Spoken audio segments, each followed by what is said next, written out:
Hello दोस्तों, हमारे YouTube channel में आप सभी का स्वागत है। दोस्तों, आज है 24 जून और हम डिस्कस करेंगे आज के सभी महत्वपूर्ण करेंट अफेयर्स को दोस्तों, जो हमारे आने वाले सभी एग्जाम्स में काफ़ी हेल्पफुल साबित हो सकते हैं दोस्तों।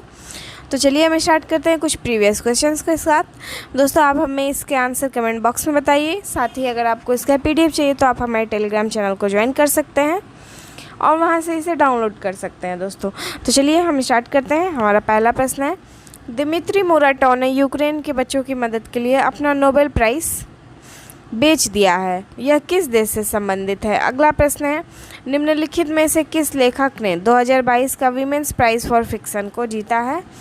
तीसरा प्रश्न है, भारतीय विदेश मंत्री डॉक्टर एस जयशंकर ने हाल ही में अडीस अबाबा में भारतीय दूतावास का उद्घाटन किया है। अडीस अबाबा किस देश की राजधानी है। चौथा प्रश्न है, एशियाई साइकिलिंग चैंपियनशिप 2022 में कौन सा देश 27 पदक जीतते हुए प्रथम स्थान पर रहा है। और पांचवा प्रश्न है, हाल ही में यूरोपीय अंतरिक्ष एजेंसी एरियन स्पेस भारत और किस देश के दूरसंचार उपग्रह को भू स्थिर कक्षा में स्थापित करेगी। तो दोस्तों, आपको इसके आंसर्स वीडियो के एंड में मिल जाएंगे, तो एंड तक बने रहिएगा दोस्तों। चलिए हम स्टार्ट करते हैं 24 जून के करंट अफेयर्स के साथ। पहला प्रश्न है, हाल ही में किसने निर्यात पोर्टल का उद्घाटन किया है। ऑप्शन है प्रधानमंत्री नरेंद्र मोदी, अमित शाह, सुषमा स्वराज या इनमें से कोई नहीं। तो दोस्तों, जो राइट आंसर है वो है ऑप्शन नंबर ए, यानी प्रधानमंत्री नरेंद्र मोदी के द्वारा अभी हाल ही में निर्यात पोर्टल का उद्घाटन किया गया है दोस्तों।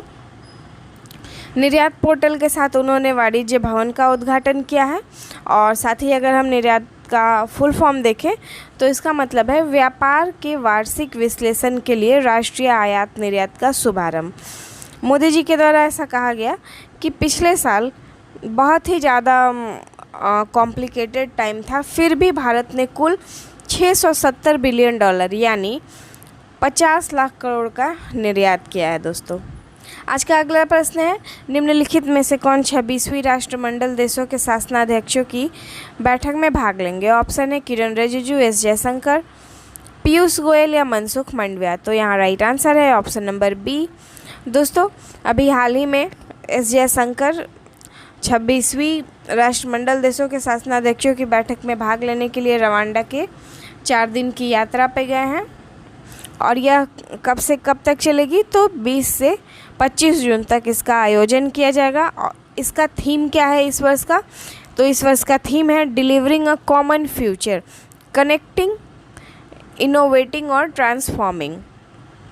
आइए कुछ और देखते हैं। इसके अलावा इस बैठक में मेन रूप से जलवायु परिवर्तन, खाद्य सुरक्षा और स्वास्थ्य मुद्दों पे चर्चा की जाएगी। दोस्तों, भारत राष्ट्रमंडल का एक बहुत ही बड़ा पार्टनर है और साथ ही सदस्य देशों के साथ अपने संबंधों को हमेशा गहरा करने की कोशिश करता रहता है। राष्ट्रमंडल 54 देशों का एक स्वैच्छिक राजनीतिक संगठन है और इस संगठन में अधिकांश देश ब्रिटिश साम्राज्य के उपनिवेश थे, यानी कि जो भी ब्रिटिश साम्राज्य से आज़ाद हुए थे उन देशों को इसमें मेनली रूप से शामिल किया गया है और इसका हेडक्वार्टर लंदन में स्थित है दोस्तों। अगला प्रश्न है, किस देश के खुबसगुल झील राष्ट्रीय उद्यान को यूनेस्को के बायोस्फीयर रिजर्व का विश्व नेटवर्क में जोड़ा गया है। दोस्तों, ऑप्शन है चीन, कजाकिस्तान, उज्बेकिस्तान या मंगोलिया। यहाँ राइट आंसर है ऑप्शन नंबर डी, यानी कि अभी हाल ही में मंगोलिया को यूनेस्को के बायोस्फीयर रिजर्व विश्व नेटवर्क से जोड़ लिया गया है। हम यहाँ देखेंगे कि इस झील को इसके 34वें सत्र में जोड़ा गया और इसके साथ ही हम देखेंगे कि मंगोलिया का यह झील खुबसगुल प्रांत में स्थित है, जो कि रूस की सीमा से टच करता है। और इसके अलावा देखेंगे कि इसमें मंगोलिया का लगभग 70% ताज़ा पानी है और इसके अलावा समुद्र तट से इसकी ऊंचाई हम कितनी देखेंगे कितनी है, तो 1645 है दोस्तों। आइए हम देखेंगे इसके अलावा और कुछ पॉइंट। यह 136 किलोमीटर लंबा है और 262 मीटर गहरा भी है। यहाँ मंगोलिया के मैप को हम लोग देख सकते हैं। इसकी राजधानी उलानबातर यहाँ पे स्थित है। साथ ही रशिया, चाइना के बॉर्डर्स इसको टच करते हैं दोस्तों। यहाँ पे कजाकिस्तान का बॉर्डर नहीं टच करता है, हम लोग देख सकते हैं। पूरी तरह से रशिया और चाइना से ये घिरा हुआ है।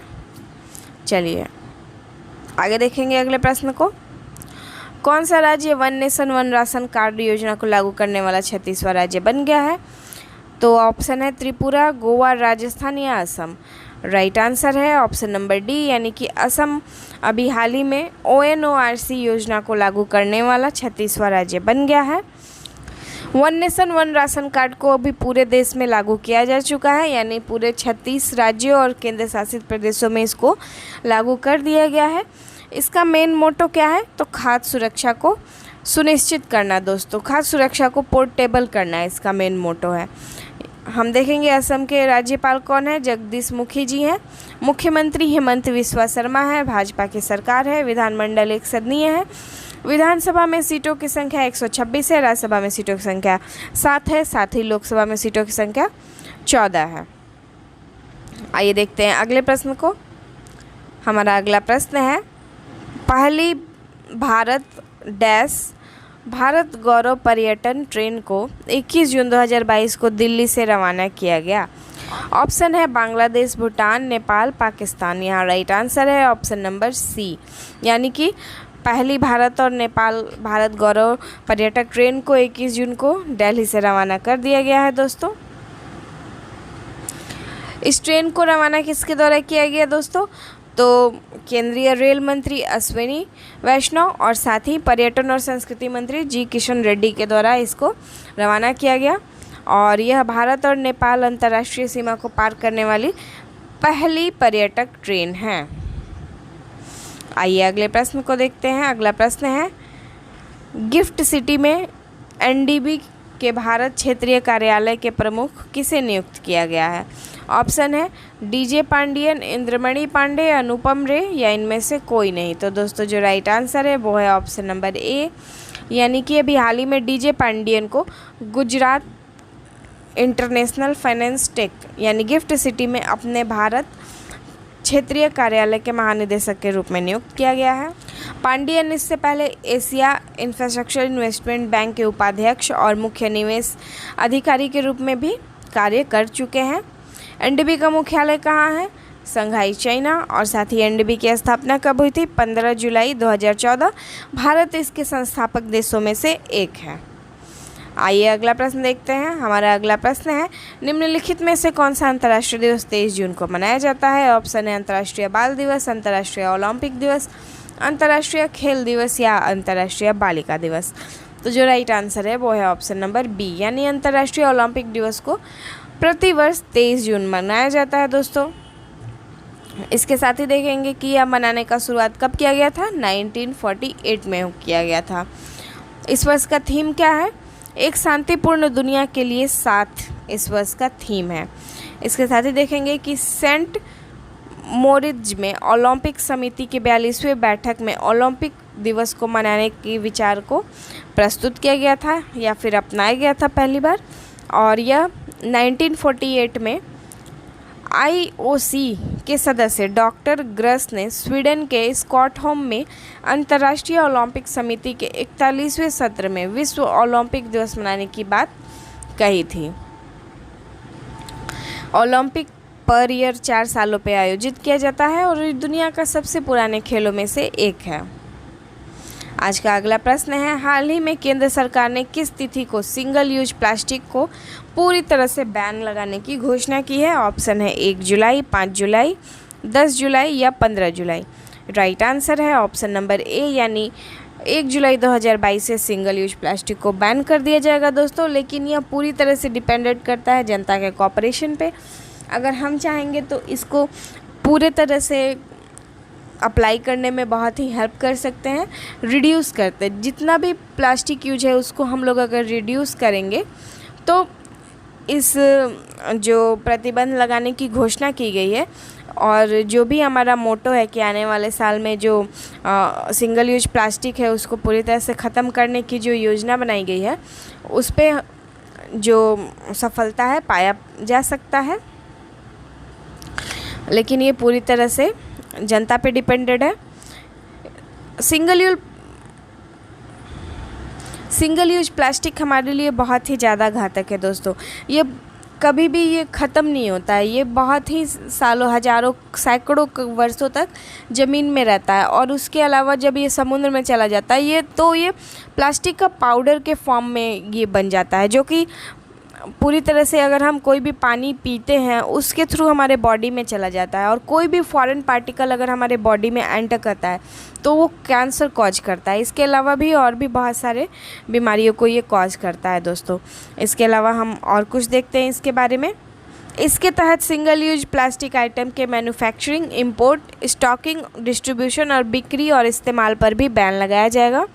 सिंगल यूज प्लास्टिक का मतलब क्या होता है? प्लास्टिक से बनी वो प्रोडक्ट जिसका इस्तेमाल हम सिर्फ एक ही बार कर पाएँ उसे हम लोग सिंगल यूज प्लास्टिक कहते हैं। जैसे कि स्ट्रॉ हो गया, या फिर जो प्लास्टिक वाली ग्लासेस आते हैं, या फिर प्लेट्स आती हैं, या जो पॉली बैग्स होते हैं जिसको हम लोग कभी भी जो किराना स्टोर या फिर कहीं भी मार्केट जाते टाइम घर लेते आते हैं, तो वो सारी प्लास्टिक सिंगल यूज प्लास्टिक हो गई। जो कोक के बॉटल्स वगैरह आते हैं, जितने भी कोल्ड ड्रिंक्स के बॉटल्स वगैरह, वो भी सिंगल यूज प्लास्टिक में शामिल हो जाते हैं दोस्तों। पानी के बॉटल्स हो गए, ये सारी चीज़ें शामिल हो जाती हैं सिंगल यूज प्लास्टिक में। और जितने भी हम लोग शैम्पू, डिटर्जेंट या फिर और भी जितने भी प्लास्टिक मसाले वगैरह या फिर जो भी ये सब नमक वगैरह के पैकेट्स आते हैं वो सारे सिंगल यूज प्लास्टिक में इंक्लूडेड हैं। और हम देखेंगे कि कचरा प्रबंधन अधिनियम 2016 में आया था, इसके थ्रू इस पे बैन लगाने की बात की गई है। और सिंगल यूज प्लास्टिक के रूप में लगभग 100 माइक्रोन से कम प्लास्टिक से बनी हुई वस्तुओं को रखा जाता है। दोस्तों हम देखेंगे यहाँ पे कि 80 लाख टन पर ईयर जो प्लास्टिक है उसको समुद्र में फेंका जाता है, और यह प्लास्टिक कभी ख़त्म नहीं होता है, यह पानी में घुल जाता है। एक प्लास्टिक के बॉटल्स के 10,000 माइक्रो पीस होते हैं दोस्तों, जो कि सभी जीव जंतु के बॉडी में एंटर करते हैं, हमारे बॉडी में एंटर करते हैं। और कोई भी अगर फॉरेन पार्टिकल हमारे बॉडी में एंटर करता है तो वो बहुत ही ज़्यादा हमारे लिए घातक होता है। तो इसलिए हम इसको अपने सहयोग से सफल बना सकते हैं। तो जहाँ तक हो सके हमें प्लास्टिक का यूज़ करना रिड्यूस करना होगा। चलिए अब हम देखेंगे अगले प्रश्न को।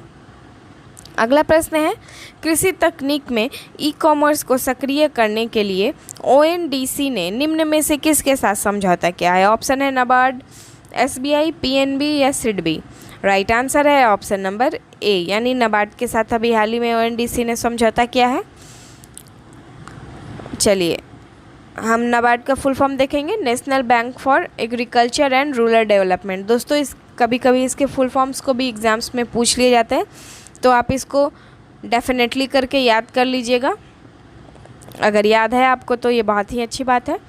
हम देखेंगे साझेदारी के तहत ONDC और नाबार्ड ने 1 से 3 जुलाई 2022 तक नाबार्ड ONDC ग्रैंड हैकथॉन का आयोजन करेंगे। इसके आयोजन का मुख्य मोटो क्या है? तो कृषि तकनीकी व्यवसाय को बाजार के लिए तैयार करना और किसान उत्पादक संगठनों से इसको जोड़ना है।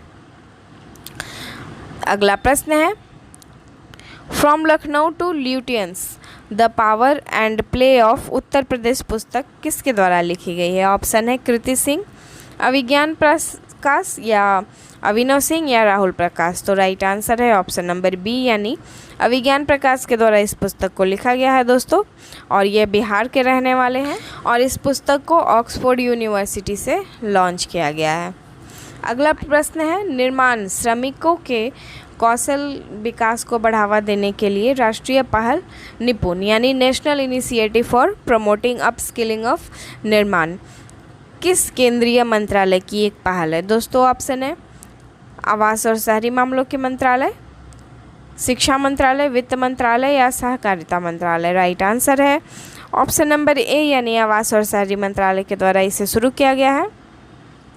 आवास एवं शहरी मंत्रालयों के मंत्री कौन है? हरदीप पुरी जी, और इन्हीं के द्वारा इसकी शुरुआत की गई है। हम देखेंगे कि यह एक दीनदयाल अंत्योदय योजना राष्ट्रीय शहरी आजीविका मिशन के तहत आवास और शहरी मंत्रालय के द्वारा शुरू किया गया है। इसका उद्देश्य क्या है? 1 लाख से अधिक निर्माण श्रमिकों के कौशल और अपस्किलिंग कार्यक्रम के माध्यम से प्रशिक्षित करना है और उन्हें विदेशों में काम के अवसर को प्रदान करना इसका मेन उद्देश्य है। आइए अगले प्रश्न को देखते हैं। किस देश में विदेशी रोजगार के लिए जाने वाली महिलाओं की न्यूनतम आयु सीमा में संशोधन कर 21 वर्ष कर दिया गया है? ऑप्शन है बांग्लादेश, म्यांमार, श्रीलंका या भूटान। राइट आंसर है ऑप्शन नंबर सी, यानी श्रीलंका के द्वारा इस संशोधन को किया गया है दोस्तों। आइए देखते हैं कुछ आगे। दोस्तों अगर हम सऊदी अरबिया से कंपेयर करें तो यहाँ पे न्यूनतम आयु 25 वर्ष और मध्य पूर्वी देशों में अगर हम देखें तो यह 23 वर्ष निर्धारित की गई है। सऊदी अरबिया को छोड़कर पूर्व मध्य के अलावा बाकी सभी देशों के लिए न्यूनतम आयु सीमा कितनी है? तो 21 वर्ष है। श्रीलंका की राजधानी क्या है? दोस्तों यहाँ पे श्रीलंका की राजधानियाँ करके दिया हुआ है कोलंबो या जयवर्धनपुरा कोटे, और इसके साथ ही यहाँ के राष्ट्रपति गोटाबाया राजपक्षे हैं। श्रीलंकाई मुद्रा क्या है? तो यहाँ की मुद्रा श्रीलंकाई रुपया है, और यहाँ के प्रधानमंत्री रानिल विक्रमसिंघे हैं। यहाँ पे हम श्रीलंका के मैप को देख सकते हैं। यहाँ पर इसकी राजधानी कोलंबो स्थित है, और यहाँ पर हम्बनटोटा पोर्ट स्थित है, जो कि चाइना ने 99 ईयर्स के लिए लीज़ पर ले लिया है। बे ऑफ बंगाल है इसके एक साइड में। आइए अब देखेंगे आगे कुछ। अगला प्रश्न है, हाल ही में किस मंत्री ने ओडिशा के पुरी में विश्व लोक मेले के 13वें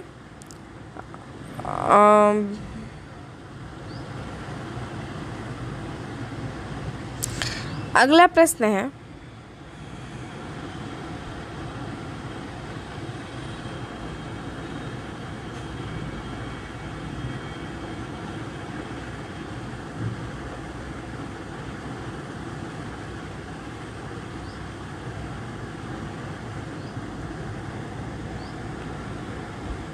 अगला प्रश्न है, हाल ही में किस मंत्री ने ओडिशा के पुरी में 20वें लोक मेले और 13वें कृषि मेले का उद्घाटन किया है? ऑप्शन है पीयूष गोयल, किरण रिजिजू, विशेश्वर टुडू या गजेंद्र शेखावत। राइट आंसर है ऑप्शन नंबर सी, यानी विशेश्वर टुडू के द्वारा 20वें लोक मेले और 13वें कृषि मेले का उद्घाटन किया गया है। कहाँ पर? तो उड़ीसा के पुरी के सारदर बाली में। चलिए देखते हैं कुछ आगे। इन मेलों का उद्देश्य क्या है? तो आदिवासी संस्कृति के संरक्षण करना और कृषि में नवाचार को बढ़ावा देना। यह मेला 5 दिन तक चलेगा। 24 जून को यह समाप्त हो जाएगा, यानी आज ये समाप्त होने वाला है। हम अपने प्रैक्टिस के क्वेश्चंस को देख लेते हैं। पहला प्रश्न था, दिमित्री मुराटोव ने यूक्रेन के बच्चों की मदद के लिए अपना नोबेल पुरस्कार को बेच दिया है। यह किस देश से संबंधित है? राइट आंसर है ऑप्शन नंबर ए, यानी रसिया से संबंधित है। अगला प्रश्न है, निम्नलिखित में से किस लेखक ने 2022 का वीमेंस प्राइज फॉर फिक्शन को जीता है? राइट आंसर है ऑप्शन नंबर डी, यानी रूथ जंकी ने जीता है। और यह कहाँ की रहने वाली है? ये एक कैनेडियन राइटर हैं दोस्तों। इंग्लिश मेनली ये जो पुरस्कार होता है वो इंग्लिश में जो महिला पुरस्कार दिया जाता है, इसमें जो इंग्लिश राइटर होते हैं उनके लिए। आइए देखते हैं आगे अगले प्रश्न को। अगला प्रश्न है, भारतीय विदेश मंत्री एस जयशंकर ने हाल ही में एडिस अबाबा में भारतीय दूतावास का उद्घाटन किया है। एडिस अबाबा किस देश की राजधानी है? तो दोस्तों एडिस अबाबा इथियोपिया की राजधानी है, और यहाँ पे हाल ही में एस जयशंकर के द्वारा भारतीय दूतावास का उद्घाटन किया गया है। चौथा प्रश्न है, एशियाई साइकिलिंग चैंपियनशिप 2022 में कौन सा देश 27 पदक जीतते हुए प्रथम स्थान पर बन गया है? तो जापान वो देश है जो कि एशियाई साइकिलिंग चैंपियनशिप में पहले स्थान पे है। अगला प्रश्न है, हाल ही में यूरोपीय अंतरिक्ष एजेंसी एरियन स्पेस भारत और किस देश के दूरसंचार उपग्रहों को भू स्थिर कक्षा में स्थापित करेगी? तो मलेशिया और भारत के दूरसंचार उपग्रह को भू कक्षा में ये स्थापित करेगी, और ये फ्रेंच गुयाना से किया जा रहा है दोस्तों। चलिए, आई होप कि आपको आज का करंट अफेयर्स अच्छा लगा हो दोस्तों। अगर आपको पसंद आता है तो प्लीज़ आप हमें कमेंट बॉक्स में बताइए कि आपको अच्छा लगा। अगर नहीं अच्छा लगा तो आप जो ये भी बताइए, ताकि हम लोग इसमें कुछ सुधार करें, अपने सजेशन को दें हमें, क्योंकि ये हमारे लिए बहुत ही वैल्यूएबल हो जाएगा दोस्तों, और ये आपके लिए भी बहुत ही इम्पॉर्टेंट हो जाता है, क्योंकि आपके अकॉर्डिंग अगर हम कुछ भी करेंगे तो वो बेहतर होगा। इसके अलावा सेशन को लाइक करें, अगर पसंद आता है तो अपने दोस्तों के साथ शेयर करें, हमारे चैनल को सब्सक्राइब करें ताकि कोई भी वीडियो हम बनाते हैं तो उसका नोटिफिकेशन आप तक पहुंच जाए। और साथ ही अगर आपको टेलीग्राम पे जुड़ सकते हैं हम इसके PDF के लिए। तब तक के लिए धन्यवाद दोस्तों, मिलते हैं नेक्स्ट डे एक नए टॉपिक के साथ, एक नहीं बहुत सारे नए टॉपिक्स के साथ। तब तक अच्छे से पढ़ाई करते रहिए। धन्यवाद।